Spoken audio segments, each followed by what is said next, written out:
नमस्कार मेरे प्रिय छात्रों, एक बार आप सभी का फिर से स्वागत है। इस बार पहले हमने समझा था क्या लेखक परिचय, इस बार हम समझेंगे क्या कवि परिचय। तो कवि परिचय का जब भी नाम आता है तो हरिवंश राय बच्चन का नाम पहले आता है, ठीक है। तो पहले समझते हैं हम हरिवंश राय बच्चन का कवि परिचय, ठीक है। तो इनकी दो रचनाएं हैं, कौन कौन सी, मधुशाला और मधुबाला। इन्हें मधु से अत्यंत ही प्रेम रहा है, ठीक है। मधुशाला, जैसे मधुशाला किसे कहते हैं, जहाँ पर मधु मिलता है, ठीक है। मधु का अर्थ है कि मीठा भी होता है और मधुशाला का अर्थ होता है कि यहाँ पर शराब वगैरह मिलती है, ठीक है। तो इन्होंने क्या, आप एक ट्रिक है इनकी रचनाएं याद रखने की, क्या कि इन्हें मधुशाला का अर्थ होता है क्या, दारू वगैरह की जहाँ ठेका होते हैं उसे भी बोलते हैं मधुशाला, जहाँ लोग बैठकर पीते हैं, ठीक है। तो यदि आप उनकी रचना याद रखें तो उसका एक बहुत ही बढ़िया ट्रिक है कि हरिवंश राय बच्चन थे जो उन्हें किससे चीज़ ज़्यादा मोह था, मतलब तो शराब से, ठीक है, मतलब मधुशाला, ठीक है। ये इनकी रचना क्या होगी, मधुशाला। और ये कब, सन 1935 में, ठीक है। इन्हें मधुशाला से अत्यंत लगाव हो गया, ठीक है। फिर उसी रास्ते से गुजरते थे जहाँ से मधुशाला के लिए, तो वहाँ पर क्या रहती थी, एक लड़की थी जिसका नाम था क्या, मधुबाला। तो वो मतलब ये सन 1935 की बात है। तो उन्हें मधुबाला कब मिली, सन 1938 में, ठीक है। तो ये इनकी दोनों रचनाएं आपको याद होगी कि ये जब वह 1935 से वहाँ से गुजरते थे गली से मधुशाला के लिए, तो उन्हें एक लड़की मिलती थी रास्ते में जिसका क्या नाम था, मधुबाला। वो कब मिली उनको, सन 1938 में। उन्होंने देखा कि अरे मुझे तो इतनी लेट मिली, ठीक है, मतलब इतने दिनों बाद मुलाकात हुई कि मैं इसी रास्ते से गुजरता था मधुशाला के लिए, लेकिन मधुबाला से मेरी मुलाकात अभी हुई, ठीक है। इस प्रकार से आपकी दोनों रचनाएं कंप्लीट हो गई, ठीक है। तो अब आप भूलने वाले तो है नहीं कि सन 1935 से हरिवंश राय बच्चन मधुशाला के लिए गुजरते थे, तो उनको 3 साल बाद तो मधुबाला उसी रास्ते में मिली, उसी में रास्ते में उसका मकान था, ठीक है। तो वो कब मिली उनको, 1938 में, ठीक है। इसके बाद में आता है क्या, आपने देखा होगा पेपर में दो रचनाएं आएंगी, भाव पक्ष, कला पक्ष आएगा और साहित्य में स्थान आएगा। तो हम समझते हैं क्या, भाव पक्ष में हमें समझना है क्या, मुख्य टॉपिक, ठीक है, जितना आपके लिए उपयोगी है, ठीक है। तो ये 6वीं से लगा के 12वीं तक के लिए उपयोगी है। तो इसके बाद हम देखते हैं रहस्यवादी भावना, ठीक है। पहले पढ़ते हैं हालावादी दर्शन। हालावादी से क्या अर्थ है, हालावाद से अर्थ होता है कि मदिरा, ठीक है, जो मदिरा होती है, शराब होती है, उससे, ठीक है। तो हरिवंश राय बच्चन की प्रारंभिक कविता में विशेषकर मधुशाला को फारसी के मध्ययुगीन कवि उमर खयाम का मस्तानापन एक अद्भुत अर्थ विस्तार पाता है। मतलब इनकी जो हरिवंश राय बच्चन की प्रारंभिक कविताएं थी वो विशेषकर कैसी, मधुशाला पर आश्रित, मतलब मधुशाला के ऊपर बनी हुई थी, ठीक है। तो मधुशाला में फारसी की मध्ययुगीन कवि, मतलब फारसी के ये कैसे, मध्ययुगीन कवि उमर खयाम का मस्तानापन, मतलब मस्ती कब छाती है, ठीक है, जब हालावाद का अर्थ ही होता है कि जो व्यक्ति मदिरा का सेवन करके कुछ क्षणों के लिए अचेत हो जाए, ठीक है, जो अपनी चेतना में न रहे, ठीक है, जिससे होश ना रहे, बुंदेलखंडी में कह सकते हैं, ठीक है, तो बोलते हैं अचेत होना, ठीक है। तो मध्ययुगीन कवि उमर खयाम का मस्तानापन कब छाता है, जब वो आप अंदर ले लेते हो, ठीक है। तो मस्तानापन एक अद्भुत अर्थ विस्तार पाता है, ठीक है, एक अद्भुत अर्थ विस्तार पाता है, ठीक है। इसके बाद में हमारा सेकंड टॉपिक क्या है कि रहस्यवादी भावना में क्या है कि हरिवंश राय बच्चन वैसे तो हालावादी कवि के रूप में प्रख्यात है, किंतु उनकी रचनाओं में हालावाद के साथ साथ रहस्यवादी भावना का भी अनूठा एवं अद्भुत संगम देखने को मिलता है।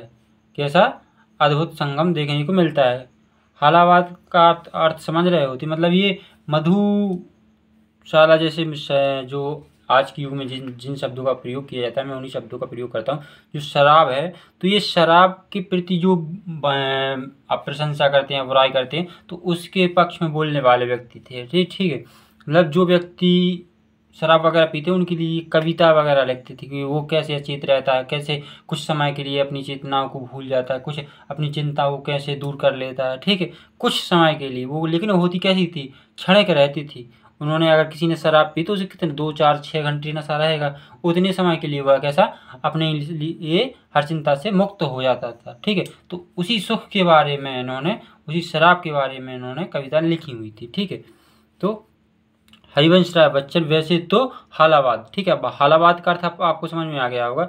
हरिवंश राय बच्चन वैसे तो हालावादी कवि के रूप में प्रख्यात, मतलब ये विख्यात ही थे। ठीक है, इनका कहना था कि मंदिर और मस्जिद में जाने से तो दूरियां बढ़ती हुई, लेकिन एक मधुशाला एक ऐसा स्थान है जहाँ कोई किसी का जात पात नहीं, कोई न हिंदू न मुस्लिम न सिख न ईसाई, वहाँ सब जाकर सभी बैठते हैं। मतलब मंदिर मस्जिद तो अलग करती है लेकिन मधुशाला एक करती है। ठीक है, सुबह से मंदिर मस्जिद जाते हैं लोग तो कैसी अलग कर देती है, हमें जात पात के नाम पर बांट देती है, लेकिन मधुशाला में हमें ये शाम को ना हम किसी को ये देखते कि ये हिंदू है या मुस्लिम है, उसी की प्लेट में से खाया उठाया और खाया, उसी गिलास में से उसने पी और हमने ली।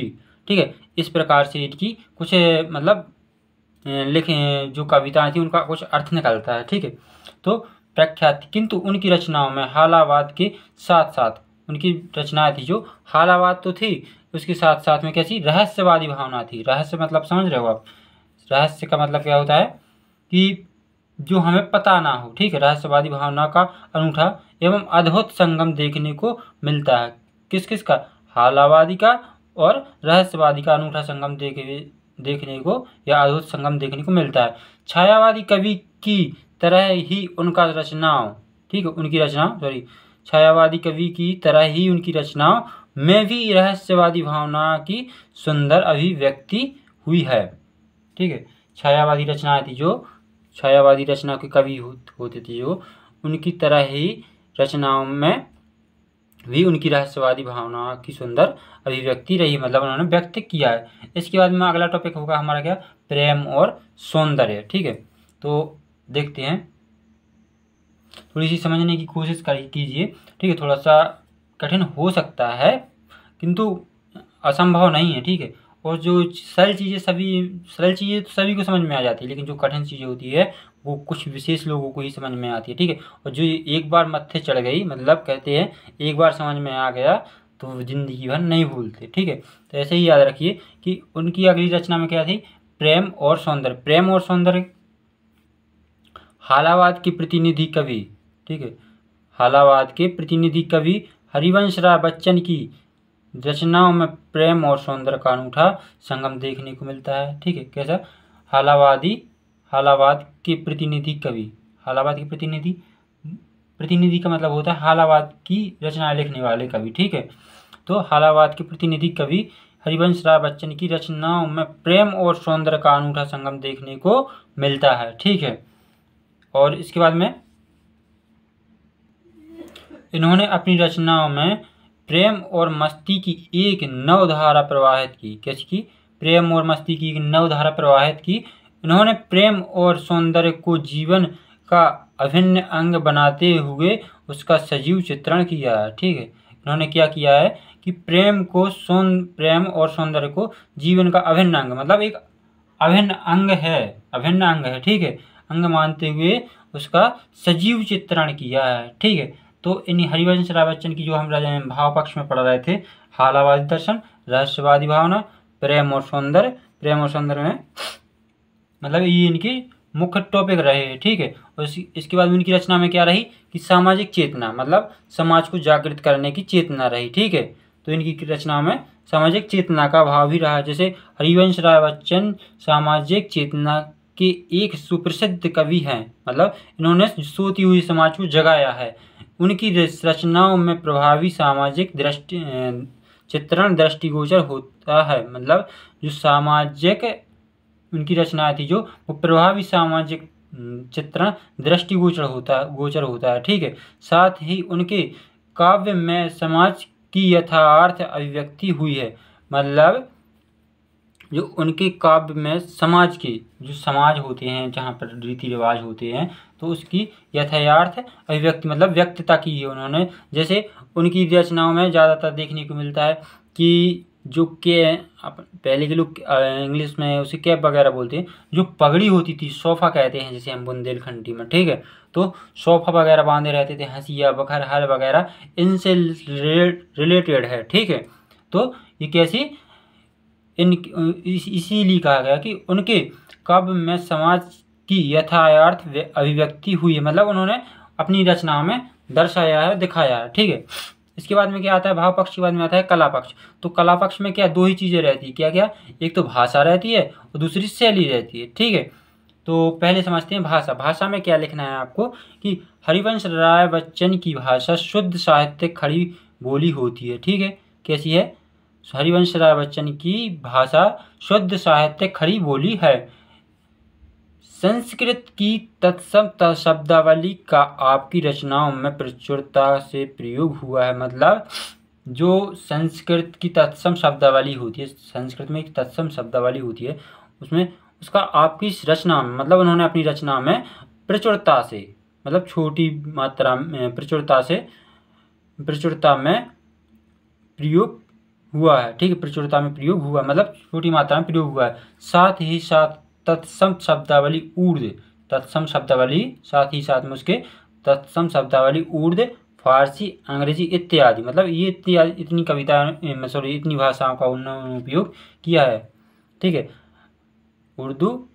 तत्सम शब्दावली उर्दू, फारसी, अंग्रेजी इत्यादि भाषाओं के शब्दों का प्रयोग भी देखने को मिलता है, मतलब या फिर किया है। ठीक है, आपने सदैव सीधी सादी जीवन पर्यंत भाषा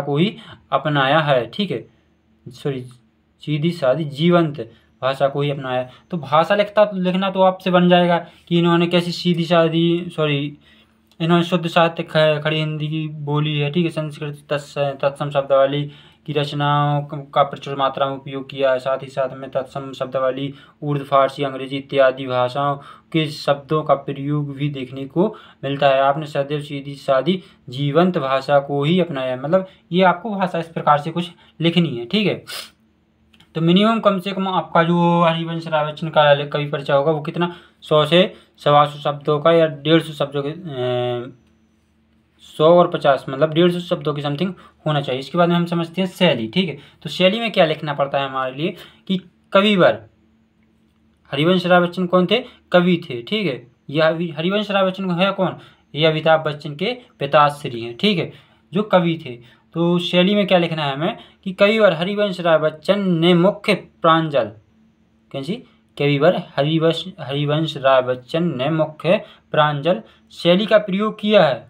ठीक है, जिसके चलते आपका साहित्य काव्य प्रेमियों, ठीक है, प्रेमियों के माध्यम से अत्यधिक लोकप्रिय हुआ। मतलब इन्होंने क्या किया, कौन सी शैली अपनाई और क्या क्या, कविवर हरिवंश राय बच्चन ने मुख्य प्रांजल, कौन सी, प्रांजल शैली होती है। ठीक है, तो प्रांजल शैली का प्रयोग किया है। प्रांजल शैली से क्या हुआ कि जिसके चलते, मतलब जिसके चलते आपका साहित्य काव्य प्रेमियों या प्रेमियों के मध्य अत्यधिक लोकप्रिय हुआ। मतलब जो इन्होंने प्रांजल शैली अपनाई तो उससे इनके जो काव्य थे वो अत्यधिक लोगों को पसंद आए। ठीक है, प्यार मिला। ठीक है, जिसे कह सकते हैं। तो इसके बाद में आपकी रचनाओं में संवेदना शक्ति गेय शैली, ठीक है, संवेदना शक्ति और गेय शैली अथवा गीतिका शैली, मतलब ये शैलियां हैं। ठीक है, जो प्रांजल शैली थी वो भी शैली थी, और हम क्योंकि भाषा शैली पढ़ रहे हैं तो मैं शैली को याद रखना है कि कौन कौन सी शैली का प्रयोग किया इन्होंने। तो ठीक है, संवेदना शक्ति गेय शैली अथवा गीतिका शैली का भी दर्शन होते हैं। सरल एवं सरल शैली भी होती है। ठीक है, सरल शैली में गंभीर विचार प्रस्तुत करने की कला अमिताभ बच्चन जी को समकालीन कवियों में विशेषकर बनती है। ठीक है, यानी कैसी, गंभीर विचार प्रस्तुत करने, मतलब जो कठिन विचार हैं, मतलब गंभीर, जो जिसे इम्पोर्टेंट बोल सकते हैं। ठीक है, तो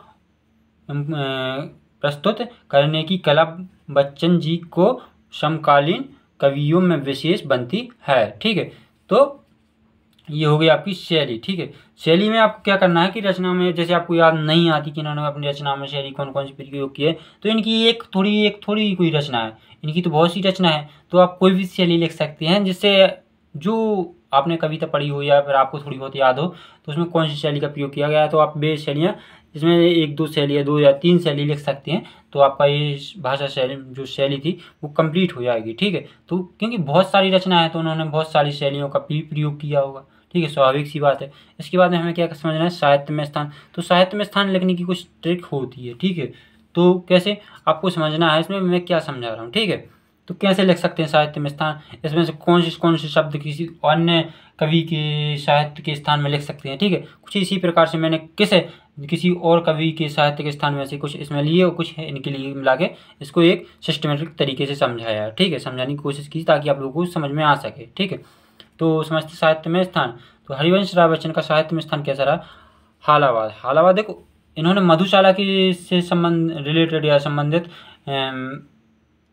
कवि रचनाएं की हैं, तो उसे ही को हालावाद कहते हैं। ठीक है, हालावाद के प्रवर्तक कवि हरिवंश राय बच्चन शुष्क एवं नीरस विषयों को भी सरल ढंग से प्रस्तुत करने में सिद्ध हुए। ठीक है, जो कठिन विषय थे तो उनको भी ये सरल ढंग से, मतलब कहते ना बड़ा कठिन काम तुमने छोटी सी बहुत सरलता से कर दिया। ठीक इसी प्रकार से तो कठिन विषयों को इन्होंने सरल से प्रस्तुत करने में सिद्ध हुए थे। कई बार छायावादोत्तर युग के प्रख्यात कवि हैं, ये छायावादी कवि थे। ठीक है, हरिवंश राय बच्चन जैसे महान और उच्च कोटि की विचारधारा वाले कवि सदियों में ही जन्म लेते हैं। कैसी, ये सदियों में ही जन्म लेते हैं। इन्होंने साहित्य की अनेक विधाओं में सफल लेखनी से हिंदी साहित्य को अभूतपूर्व, ठीक है, कैसी, हिंदी साहित्य की अभूतपूर्व सेवा की है। मतलब इन्होंने जो साहित्य की अनेक विधाएं हैं, जो बहुत सी कठिन विधाएं होती हैं, बहुत सी सरल विधाएं भी होती हैं, तो विधाओं में सफल लेखनी, मतलब एक सफल लेखक रहे। ठीक है, हिंदी साहित्य की अभूतपूर्व सेवा की है। ठीक है, हिंदी साहित्य में इनका स्थान अद्वितीय रहेगा, मतलब इनकी बराबरी का स्थान किसी दूसरे को नहीं मिल सकता कभी। ठीक है, तो कैसा अद्वितीय रहेगा। कुछ इसी प्रकार से अपन को समझना है। ठीक है, जो मैंने आपको कवि परिचय समझाया, कुछ आप इसके शब्द उठाकर अन्य, मतलब जो शब्द रहता है कुछ लिखने का जो सिस्टमेटिक तरीका रहता है कुछ इसी प्रकार से मतलब इसी प्रकार से रहता ही है। ठीक है, तो और 100 से 150 शब्दों के बीच में लिखना है, हो सके तो आप कम से कम शब्दों में अधिक से अधिक बात करने की कोशिश करें, या अधिक से अधिक लिखने, कम शब्दों में अधिक समझाने की कोशिश करें। ठीक है, तो इस प्रकार से आप लिख सकते हैं। और मेरे चैनल को लाइक और सब्सक्राइब और शेयर करना बिल्कुल भी ना भूलें। ठीक है, धन्यवाद, आपका दिन मंगलमय हो।